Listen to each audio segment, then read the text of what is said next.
In a small village tucked away from the bustling world, Margaret lived a life dictated by the old rules of tradition.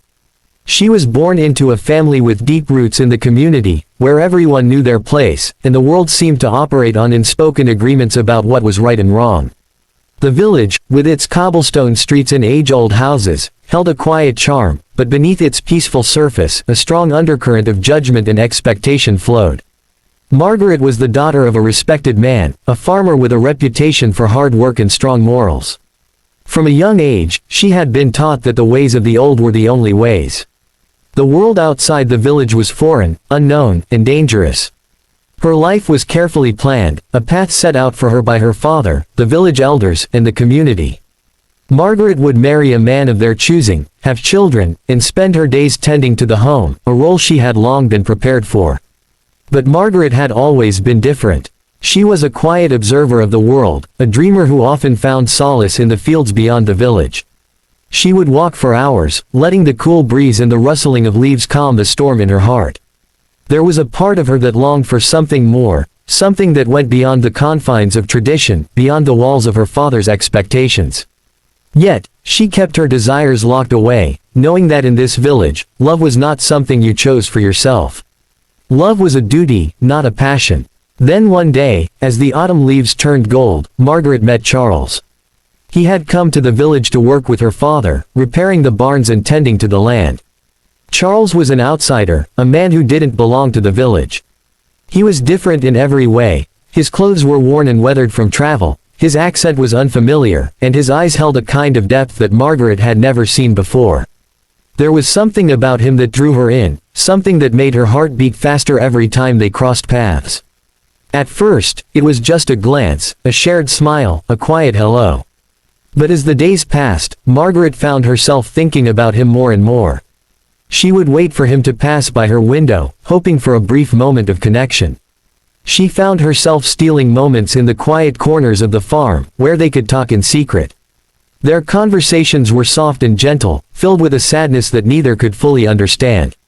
They spoke of dreams, of hopes, of lives they wished they could live but knew they could never have. Charles, too, felt the pull. He was captivated by Margaret's gentleness, the way her eyes sparkled with unspoken thoughts, the way she seemed to carry a quiet burden within her. She was everything he had ever wanted in a woman, strong, yet fragile, bound by a duty she had not chosen. He knew their love was impossible, but still, he couldn't help himself. Every time she was near, every time their hands brushed, he felt as though he were waking up from a long slumber, as though he had finally found something worth living for. But the village was a place of strict rules, and their love was something forbidden. Margaret's family, her father, and the village elders would never accept a romance with someone like Charles. He was an outsider, a man with no title, no family of importance, no claim to the land. Margaret was meant for someone who could offer her a future in the village, a future of comfort, of respect, of predictability. But Charles was not that man. He had no place in their world, and neither did the love they had begun to share. Still, the moments they spent together felt like stolen treasures, and with each passing day, their connection deepened. They would meet in secret, beneath the old oak tree at the edge of the forest, where no one could see them. There, away from the eyes of the village, they could be themselves, free from the weight of expectations. They would sit in silence, their hands entwined, and let the warmth of their embrace speak for them. Words were never needed. In that moment, their love was enough. But the reality of their situation soon became impossible to ignore. Margaret's father began to notice the change in his daughter. He saw the way she lingered in the fields, the way she would sometimes smile for no reason, as though some secret happiness was locked away in her heart. He had always been protective of her, and he had always known that Margaret was different, that she had a longing for something beyond the simple life they led. But he had never imagined that she would fall in love with someone like Charles. One evening, as the sun set over the hills, casting a golden light over the village, Margaret's father confronted her. His voice was calm but firm. "Margaret," he said, "I know what's been going on. I've seen the way you look at him. I've seen the way you act around him. This cannot continue." Margaret's heart sank as she listened to the words she had feared. She had always known that her love for Charles was a dangerous thing, but hearing her father speak of it with such finality made the weight of her feelings unbearable. "Father," she whispered, her voice trembling, "I love him. I can't help it. I can't pretend that I don't." Her father's face hardened, and for a moment, there was a deep silence between them. "You don't know what love is," he said quietly. "Love is about duty. Love is about tradition. It is not some passing fancy, not some feeling that comes and goes.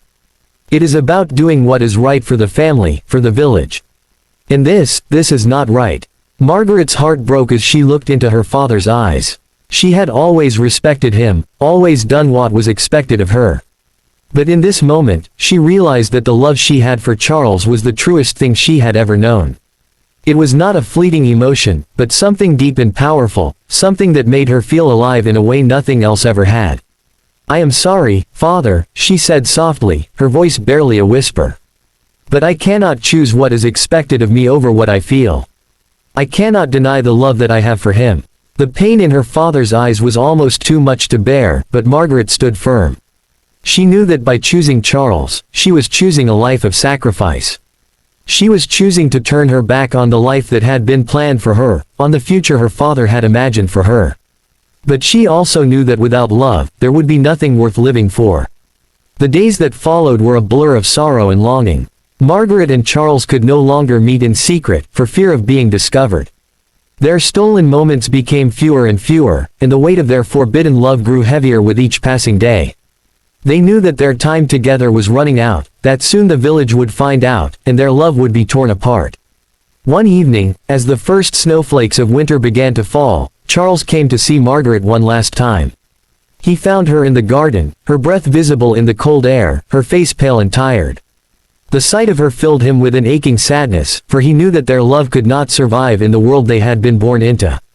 "I'm leaving," he said softly, his voice thick with emotion. "I cannot stay here. It's not safe for either of us." Margaret's heart shattered at the words, but she knew they were true. "I will always love you," she whispered, her tears falling like the snow around them. "Always." Charles stepped forward and wrapped her in his arms, holding her close, as though he never wanted to let her go. In that moment, nothing else mattered. They were two souls, entwined in a love that defied the world around them. They were free, if only for a moment, in each other's embrace. "I'll never forget you," Charles murmured into her hair. "Never." And with that, he was gone, slipping away into the night, leaving Margaret alone in the garden, her heart heavy with the pain of love lost. In the years that followed, Margaret never married. She remained in the village, tending to the farm, living a quiet life. She never spoke of Charles again, for the pain of losing him was too great. But every time she walked through the fields, every time she stood beneath the old oak tree, she could feel him with her, his presence lingering in the air, as though he had never truly left. Their love had been a forbidden one, a love that defied the old ways, but in its brief, beautiful moments, it had been pure and true. And though the world had torn them apart, the memory of their love remained, a reflection of something deeper, something more powerful than tradition, something that would never fade.